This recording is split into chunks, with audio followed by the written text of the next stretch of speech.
morning from the flight deck, episode 238, sponsored by our good friends Coldstream Clear. Johnny, how are you? I'm good, brother. Here we go once again. You got me talking about planes now. It's like, oh, from the flight. Yeah, the new obsession. Welcome to the show, everybody. Welcome. Thanks for joining us here to break down this weekend's absolutely stacked Fight League Atlantic 17 event. Moncton Coliseum back there for the first time, John, February, I guess it was. Yeah, since February, man. You know, just like last year, we're closing it out as we started off up in Moncton at the Coliseum. You know, awesome venue, one of my favorite spots to visit, and you know, it's another banger card, man. It's hard to believe we're at the end of another full year. You know, we've managed to get 2 full years in a row after all the COVID shenanigans, and yeah, here we are. We'll be releasing 2025 schedule soon, and we're gonna, you know, go out in a big way like always. Yeah, Moncton Coliseum, I was looking at it the other day. I think this is our 8th trip. Is it? Yeah. They must be. I haven't counted it up, but I mean, we've done the big room a bunch of times, and we've done even a couple of the other exhibition rooms. What's that? FLA 3 was the only time we used that room. Oh, okay. Yeah. There you go. I thought it was more too, but I don't know. I thought it was twice back in the day, yeah. Yeah, the big room was so nice, though. Like it'd be nice to obviously at some point get a full crowd in there, but yeah, it'd be amazing. I mean, it's got the capacity, but it's always a banging crowd up there, man. And you know, Moncton's, I don't know if I'd call it our home, but it's you know, it's where we've been consistent, and we've been there, you know, 2 or 3 times a year since we've been going, and you know, it's a fight city too. Like there, you know, it's you know, there's often been fights up there. I mean, back in the day when I was at it, I did all my fighting up there, and yeah, it's just awesome, man. Looking forward to the trip tomorrow. Yeah, it's yeah, I'm ready for it too. It's gonna be a great weekend. Thanks to before we get started here, thanks again to all of our sponsors, fighters, athletes, coaches, teams, training partners. You know, everybody behind the scenes, our staff who really works really hard to just kind of help these events progress and continue to get better and just the platform reach new heights every time. So we thank you, we appreciate you, and we love you. So without further ado, we need a new graphic for this. Fight number 1 coming up. John, fight number 1. Let's talk about it, man. It's your boy, Johnny's student, Jake Seward. Yeah, my guy, Jake Seward. And Dustin Gunter, yeah. It's you know, I mean, a lot of people know who Jake is just from his Facebook and Instagram comments. But man, he has been training for a long time, and he really buckled down and put in the work for this one. You know, Dustin looks like a dynamic fighter. You know, he looks like he's pretty good everywhere.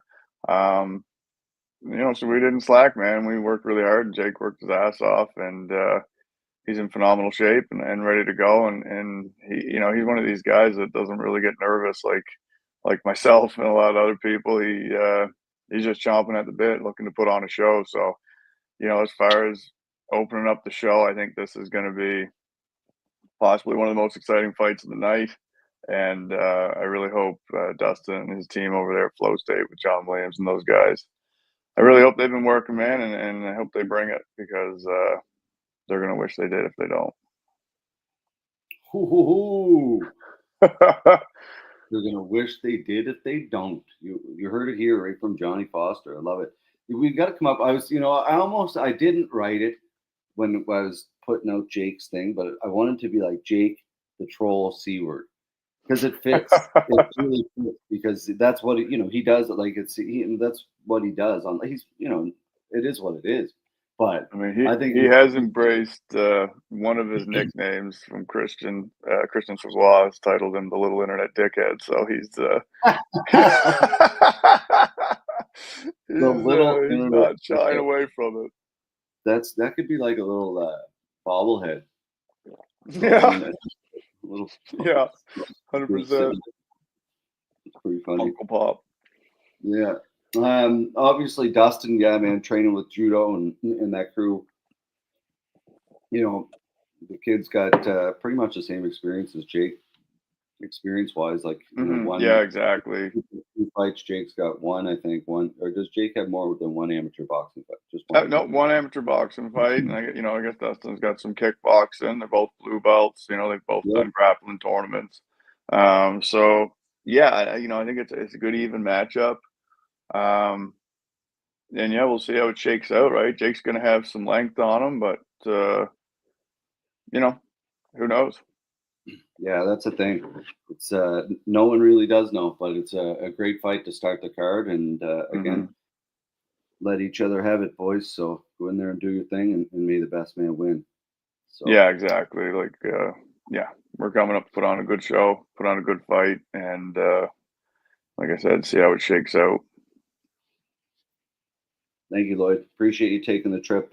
Lloyd's another one of our fans, man. Like John, these people consistently show up driving up from Cape Breton or wherever our fans come from. Like it's I love to see it. And but like Lloyd said, you can make a weekend of it. Go to Costco and you can do a lot of things in one weekend, all based around Fight League Atlantic, right? So yeah, there you go. Fight number 2 is number 2, Brandon Murphy and Brandon O'Blanis. The Brandons. Murphy's coming out of Sprawler Ball. He had a quick loss in his debut. We didn't really get to see what he's fully capable of, really. And a win or a loss in the FLA cage. You get to do you do the locker room thing, you do the walkout, you get under the bright lights, and he'll take that experience with him, I'm sure. But O'Blanis is coming in, under Chad's team at GFT Moncton, the hometown boy, and guarantee he's going to be looking to upset Murphy's return and show the hometown crowd what's up. So yeah, and at 170, right? The bigger boys, so they're going to chuck heavy. Yeah, we need more 170s. And it's like Murphy, like his last fight was 185 pounds against Sentner. So he obviously he's dropping a weight class, and he looked really good kickboxing against Jake Stevens there. Once you add the grappling, if you don't have that grappling training, that's where things get a little bit hectic for some people, right? And I know he's now training a lot at Sprawler Brawl, putting a lot of time in there with that team. So obviously it's only been 8 weeks, but I'm sure he'll look a lot different than he did 8 weeks ago. Yeah, I mean, if you work hard 8 weeks, you can learn some things, and especially if you're just anti-grappling, right? Like, don't get in there and start trying to learn how to chain 6 submissions together. If you work on your basic defense and how to get back up on the wall, you can shut down a lot if that's your focus. So, yeah, I really hope it pays off for him, and these guys have a great battle, man. I'm excited to see O'Blanis too. Supposedly this kid is very good as well. I haven't seen any footage of the guy. I don't know if he's even competed in a lot of grappling tournaments. He's one of those dark horses on the block, full-time firefighter in Moncton. So he's like kind of like Rory. He's going to come in very good shape. He may show up with a mustache. I don't know, but he's going to come with a lot of fans, and he's going to bring it supposedly. So that's what we love to see, right? Yeah, that's what we want to see. We want to see guys get in there and just give it your best shot, man. This is your amateur debut. It's you're doing what most people will never do, and it's time to test yourself against somebody else that's doing the same thing. In this case, but how long a drive would that be? 6 hours away or so. 5, 6 hours, yeah. Dave, genius idea. Next November card, every fighter has to have a mustache and grow it for November to raise money. Oh man, everyone that's like 25 and under right now has a mustache anyway. It's ridiculous. Yeah. Well, they got that, a straight hat or a backwards hat, like this. Yeah, oh yeah. Or you wear it like this, right? Yeah. Yeah. You gotta do Learn how to wear a hat. You gotta do the weigh-ins this weekend like that. Yeah. Hilarious. Well, shows everybody that I guess John and I are both 40. Yeah, exactly. Yeah, just aging ourselves over here. That's perfect. Oh well, whatever. Experience. It's what it is, man. Fine wine. Yeah. All right. Yeah, this is experience. Yeah. Yeah, the next fight, dropped down to 135. So Drew McPhee's back.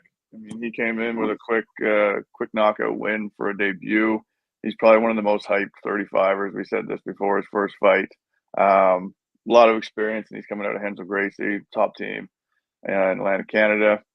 But he's fighting Carlin McVicker, and Carlin's confident he can step in with Drew and ruin his day, basically. New club, Sampson's Martial Arts under Keelan Sampson, who's been on the scene forever, and I'm sure he knows some stuff, undoubtedly. So we'll see, man. I think it's his first fighter out of that club to compete in MMA. And he's stepping in against Drew McPhee. He knows he's tough. Like, it's no secret anymore what's going on with him. So yeah, we'll see. But I love the lighter weight classes. These guys are usually very quick and technical. So yeah, I agree. Like, how do you like? That was quite the finish. Like in 12, yeah, super impressive. Was it 12 Yeah, or 18? I can't remember which one was 12, which one was 18, his or Anton's. But either way, it was a beautiful combination, a great finish, and it's great to see. Like, the kid Drew's been messaging nonstop, being like, man, like, like, just messaging our Instagram page and being like, oh, I hope the Fight League fans are ready. Drew 2.0 is coming. Like, or he's ready, he's confident, and he's put in a lot of work, supposedly. So it's, man, we haven't seen a lot of the kid, to be honest. No, we haven't seen much at all. We saw how calm he was, how confident he was, and I'm sure that confidence and calmness has just grown. Nothing like success to build confidence, right? Yeah, you're very well said, man. Very well said. He as humble as any athlete we've worked with, to be honest. And like you said, man, Carlin, like, I know from Keelan and a few other people have told me too, like, the kid's very, very good. Great striking, and very good on the ground too, and a gamer. So we'll see, man. Anybody coming out of Cape Breton is not coming to lose, I can tell you that. So yeah. Again, the 35-pound division in our it's you're going to see a lot of, like, we have another title contender fight on the card, and who knows what's going to happen, but that division's just squirting out athletes. Squirting about. The weirdest word I could have came up with. For sure. Squirting them out. Hilarious. It's squirting out athletes all over the place. What's up, Mike? How you doing, buddy? We're just over there squirting out athletes, Mike. Just squirting out one-liners over here. All right. Oh, fuck. All right, perfect. All right, fight number 4. Are you not gonna follow me with that? I got nothing for that one, buddy. We might as well just end the show here now. Everyone will see you tomorrow, weigh-ins. We're gonna be squirting out fights all weekend. What's going on here? This took a twist. All right, next fight number 4, also at 135. We got Brett Maloney, who he's out of Grant. He's the one that fought Drew in his debut, so we didn't really see much of what he had to offer. But again, like, it's another guy that he's done the walk, he's done the dressing room thing, he's been under the bright lights, and it's the game of who can be more perfect, right? So I'm sure he has a lot more to offer than what he showed in his last fight. There's no question about it. He's back again. Kudos to him for stepping up once again and giving another go. And I'm sure he's had a lot of growth. I mean, I can't remember which card those two fought on, but he's had several months to work and improve, and I'm sure he has. So he's going to step in against Rashik Chowdhury from Island Kickboxing, one of Lenny's guys. Lenny's guys are typically great kickboxers, good strikers, and Breton coming out from Grants under TJ and the guys is probably going to be very well rounded. So you know what? It's nice to see someone from Lenny's back in the mix. I don't know the last time anyone's fought of the club. I think might have been Matt at FLA 9, to be honest. I'm trying to think if anybody's fought since then. They've been on a kickboxing tear, obviously competing a lot of kickboxing. Lenny's a phenomenal coach, and that's his strength. He's never been a guy who's he grapples. He loves to grapple. He's a phenomenal grappler, but he loves to kickbox and knock you out. So that's his thing. His fighters. I know Kyan and all those guys are doing well in kickboxing. So it's great to see them back in the FLA cage and competing with us again. And I don't know much about Rashik. I know he's had a couple kickboxing fights. I know he's 27. He's got some experience behind him. He's a pretty good striker, I guess, and a little bit of grappling. But Breton, he's been all over the place, man. Competing in tapper tag and all other cards, breakthrough, and everything else. So I think, like you said, John, no question, he's got a head. Grants is just adding deeper all the time, getting new guys in there, and a great room of that size athletes under TJ. So it's cool. See, hopefully both of these guys have a great experience.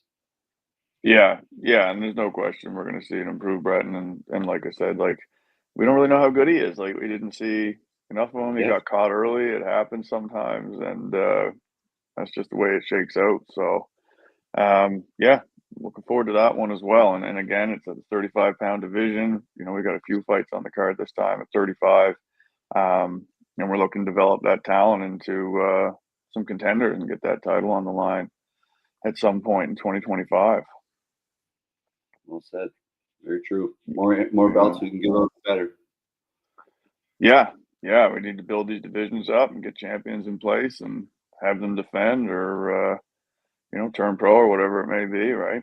So that's the name of the game: develop talent and showcase these guys and move them on up the ladder. All right, now this amateur fight to finish off the early card. Anton Cremo and Shion Phelan, 1-0 versus 2-0, 2 knockouts, 1 knockout.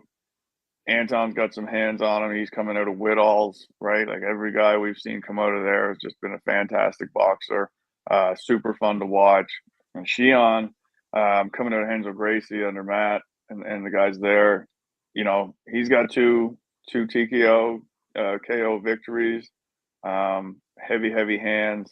Down at 155 again, which is probably a perfect weight class for him. This one's going to be super exciting. I don't know how it won't be. As a fan, I'm looking forward to this one. I've only seen these guys fight a couple of times. I love the style that Anton brings. I really like that range boxing. I'm a big fan of that. And Shion's super confident. He's coming off 2 decisive victories, and he's looked nothing but spectacular, man. So, the fans winning this one for sure. For sure. And that 55-pound division has a depth of talent, and we have, a title holder, and that's going to be in the works for 2025 as well. And these guys, man, are working their way up behind the current, title holder and contenders. So for sure, love it. It's great to see, man. I just expect nothing but fireworks on this. I know, like Anton, it's like that jab of his was like just phenomenal and just right off the bat. So Shion, Crispy Cremo, man, he just picks his shots. Yeah, very quickly, man, both of them. So I'm excited for this fight, and 2 young, explosive athletes who are going to come, and PEI versus Cape Breton once again. So awesome, John. Can't wait. Yeah, me too, man. All right, that'll be our 5th fight of the night. We'll do our intermission as we always do, and then we're going to come back and we're getting into the advanced amateurs. So we've got Jesse Opper, who's at 2-2 now, right? He started off 0-2. He's since put together a win in our cage and out west. He's back. He's 2-2. He's on a hot streak, and he's going to fight James Richardson, who's 1-1. This is a 135-pound advanced AMI fight. No doubt the winner of this is going to be a contender for that vacant belt. And man, I can't pick a winner in this one. I'm a fan of both these guys. They're both awesome to work with, right? And but yeah, man, Jesse's super gritty, and James is probably a little more polished on the feet. So we'll see, man. These guys are both talented, and I think it's a great matchup. I think this is what they need to do. They need to challenge each other and they're going to bring the best out in each other as well, right? Like that's the thing. You get in there against somebody that's a little bit better. It generally elevates you to that level, and you For step sure, it up. man. That's the thing. Like like Jesse's experience on the ground, like he's been there, done that, and put himself in a lot of positions where it comes all over the world now, like big Oh, tournaments and how many experience. competitions has he done grappling, right? Yeah, like a lot. And he's a solid brown belt in the ground. I think he's a brown belt now, Mm-hmm. I believe. And Geez, I hope so.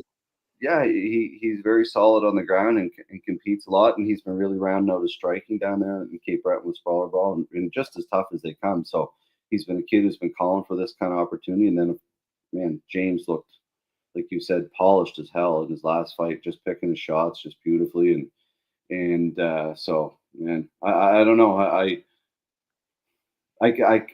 obviously see the fight going two different ways.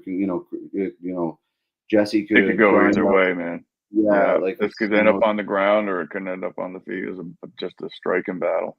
yeah, and it could end quick. It could go long. Like this is a fight that really has a lot of different outcomes and a lot of different possibilities, right? So Mm-hmm. both these kids are very well rounded and very tough. Yeah. So Oh, James, Jesse's tough as hell too, man. Like one of those losses was stopped when he was on his feet. He wasn't giving up. Like no, you got to exactly. kill this guy to get rid of him. So, James is going to have his hands full, but he's got the skill set, man. Like anything could happen. Well, that's the thing. His first fight, he lost to Connor Sorensen out of Ontario. It was like a heavy grappling fight. Had him up against the cage and put him on his back a lot. And then the last fight didn't get put on. It was a striking battle and kept the fight in his terms. So we'll see. And obviously, his grappling's improved a lot in 2 years, or whenever his first fight was. So it's, man, I'm pumped for this fight. A hell of a fight to start the main card, buddy. Yeah, absolutely. And the advanced rule set, so like ground and pounds in play. You'll get to see these guys using the full mixed martial arts game and skill set. This is another one that I know a lot of people are stoked about.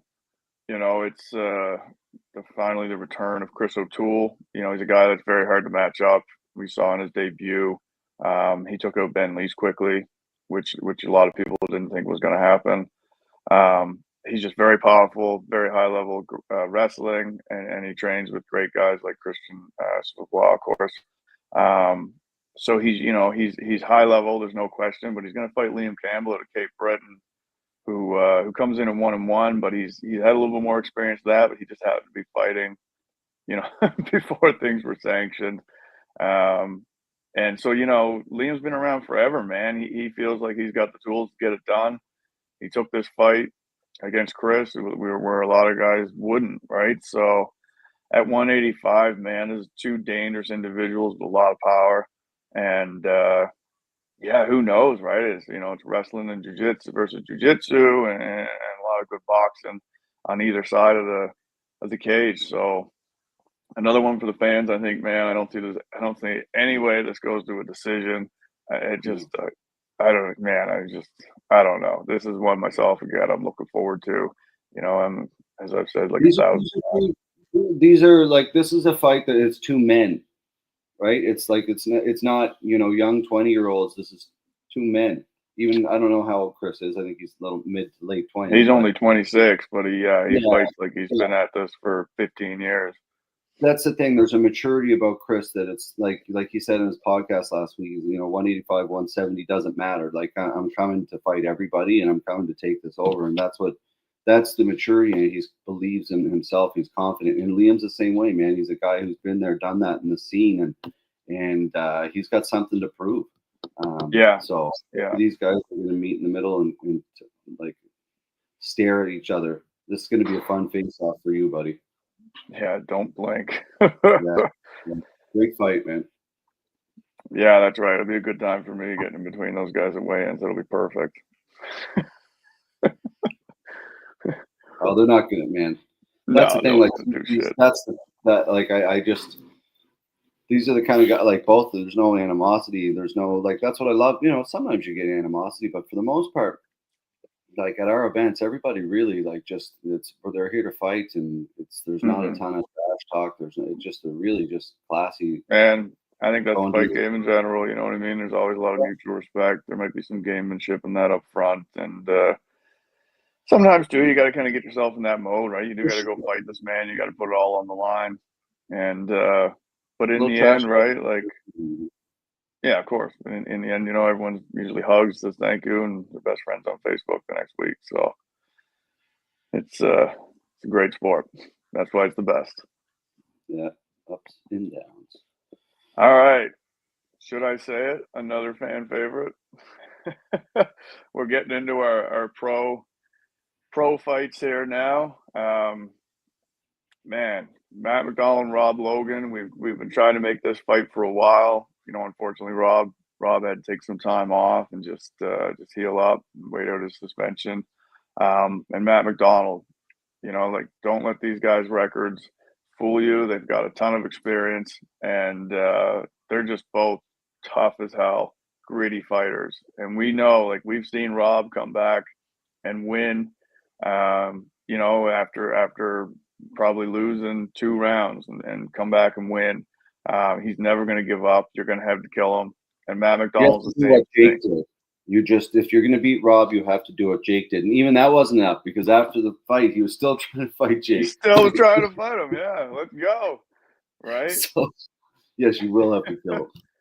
You will that's have not to kill him. To say on here, actually. Why that? Well, and Matt, again, like, you know, in Matt's last loss against Drake, he didn't want to quit, man. It was stopped. He was still on his feet. He was still in the fight. You know, the referee stepped in and did his job, which is what he's there for, right? Some of these guys are just never going to quit. You know, they'll fight to the grave. And Matt and Rob, man, it's going to be heavy hands versus kickboxing, technical kickboxing with Matt, and Matt probably has the edge in the jiu-jitsu, but Rob's been there too, man. It's not like he's not training. I mean, this is a guy that trains all the time, and you know, I'm sure he's improved leaps and bounds in the last year as well.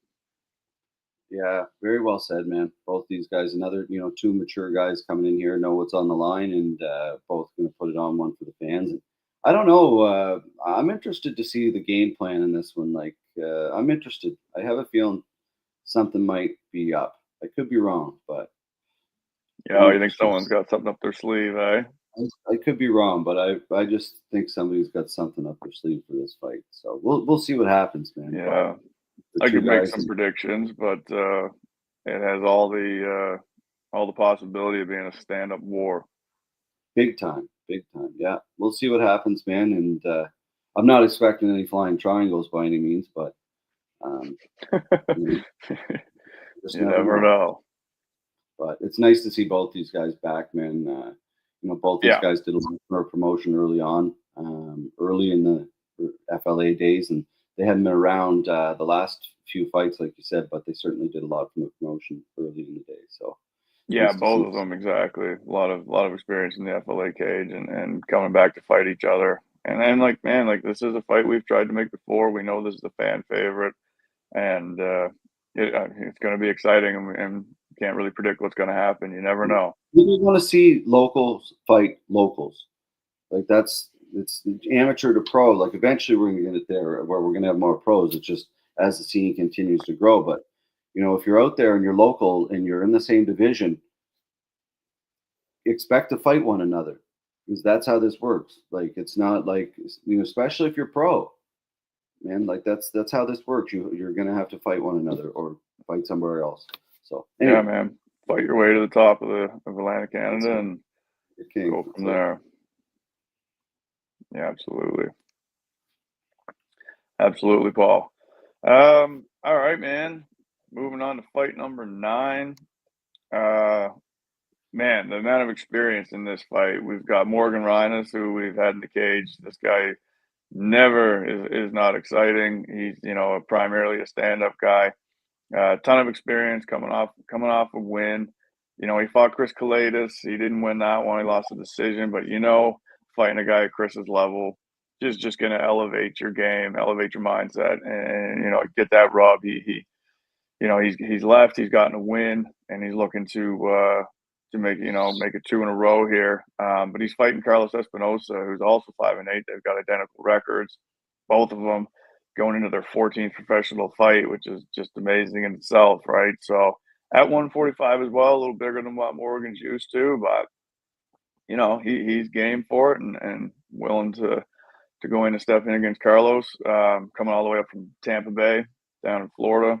And yeah, and I expect these guys are going to be quite polished. We know Morgan is. His striking and everything is just very, very technical, and he's just a ruthless guy too, man. Like Morgan goes in there with mean intentions, and Carlos is going to have to step up and match that to stand in this fight, man. So who knows what's going to happen, but we're going to see some experience come into play, I have no doubt, and it's probably going to be a bloody battle.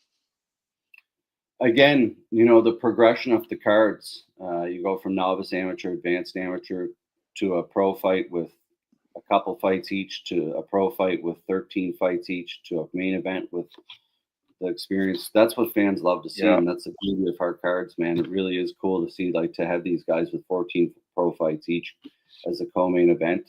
Like you said, everything you said there, man, spot on. So much experience, and can't wait, man. Awesome. Yeah, me too, man. Like, I don't know, I love watching the cards just as much as I love putting them together, man. Yeah, it's fantastic. Yeah, it's great. All right, yeah, man. Our main event, 170 pro. So we got Pat the Bear Carroll. He's coming back. He finally came back on our last show.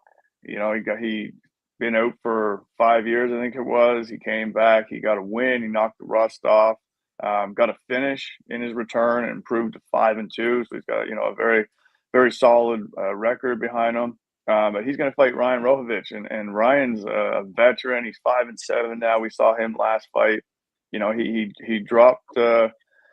He dropped the loss to Cam Nelson, but he almost caught Cam with that guillotine in round 3, I think it was. He's a very dangerous guy, very well rounded, and a veteran of the sport. But he was a pleasure to work with, and we're really happy to have him back. So he's going to main event against Pat Carroll, who's looking to make a statement, and like I said, get to 2 in a row off his return, improve to 6-2.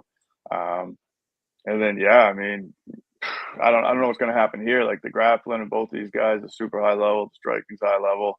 They're both experienced and been around forever. And they're ready to put it on the line, man. Like someone wants to take a step forward, and let's see who wants it more, I guess, right? The battle of the bear versus the lion. Yeah. Like we had the squid versus the tiger at FLA. That's right. Yeah.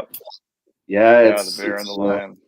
It's great to see, man. It's great to see Pat back, and he's another guy who's put a lot of time in here in the scene, and he's competed everywhere, and so it's awesome. He came out with a great, very decisive win in his last fight, and probably looking to do the same here. So Tower 1. I have no doubt he is. Yeah, he's coming in with mean intentions. Ryan's going to have his hands full, but he's got the experience behind him to deal with it possibly, and who knows, right? Maybe it's an upset. Saskatchewan comes out and does their thing. Oh, and that's Rohovich, man. He's no slouch, like he said to me. He's like, he's a guy, and that's what I love about it. Like, so he's bringing the heat, and he's like he just did to Cam. Like he was, obviously Cam had a big crowd there behind him, and taking on Cam who's a young, up and coming stud. It's not a fight that a lot of people were willing to take to, and he came in and almost finished the fight after taking two rounds down. He almost finished the fight and then got stood up and mount somehow. So and never complained once about that, to be honest. So classy individual, love having him out here, and a true pro. So that's just it, man. These guys that we're bringing in, if you're difficult and an idiot, well, probably gonna be your last trip. But if you're Ryan and his team, man, these guys are phenomenal to work with, and we want to keep working with these guys that are like that. Anything, like it's even if you're local and you're an idiot, like it's the same. Like it's the same thing. Like if you worked at Sobeys and you don't show up to work and you don't have your background checks done at a certain job or whatever, then why are they going to keep coming back and asking you if you want to work? So it's the same concept. You want to fight, moving on, not to harp on it, but get your medicals done medicals done before you even ask for a fight. Otherwise, like this card's been a big pain in the ass, and it shouldn't be. Yeah. So Yeah. The medicals on this one were tough, getting everyone in. A bit ridiculous, really. And I don't know if it's, I mean, I remember 10 years ago, shows were getting canceled all the time. It was tough to get your it's a medicals tough done and have thing. the show canceled. It used to be a thing, but we're not canceling shows. We're doing 5+ shows a year. There's going to be opportunities. The show's going to happen.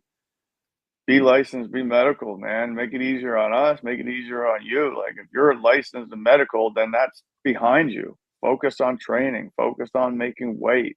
You shouldn't be fucking around with your medicals a couple weeks out from a fight. It's ridiculous. That's not what you need to be focused on. It's so true. It's so true that it affects everything. When it's like as a brand, as a promotion, when you fall out of a fight for medicals. Injury is one thing, that's different. But medicals, if you don't get your medicals done, you fall through. You have fans that bought tickets and they don't show up, and then they have to pivot Fight League Atlantic because you're not telling them the truth. Like, at the end of the day, it's completely preventable. Very much. So get your medicals done, and like John said, great advice. We don't cancel cards. We've never canceled a card, and we owe it to the athletes and coaches who put their ass on the line and compete really hard for us. So anyway, without further ado, John, kudos, great show. Kudos number 2 for the day. But we don't need to harp on that anymore. We've said it. We'll say it again at weigh-ins. But let's have a great show. Thanks to all our sponsors, team sponsors, fighters, friends, families, and everybody in between. Johnny, any final words? Yeah, we're going to be up in Moncton tomorrow doing weigh-ins, and Saturday we're going to be just squirting out bangers all day. It's going to be a killer card, and can't wait to see everybody. I know I always say that too, but weigh-ins at St. Louis Bar, downtown Moncton. Make sure you guys show up there and not at the Coliseum for weigh-ins this time. And yeah, we'll go live at weigh-ins. We'll get everyone through the scales, and then Saturday we're going to be there under the bright lights once again, finishing off our 2024 season, man, with a big one. FLA 17, like, we're here. It's the 17th time around the sun or whatever, and we're ready to rock, man. I guess we can announce it since we put it on Instagram. Tickets will be on sale this weekend for FLA 18, our first event of 2025, February 1st. In Moncton, New Brunswick at the Moncton Coliseum. So tickets will be on sale Saturday for that event at intermission. All right, great work, Johnny.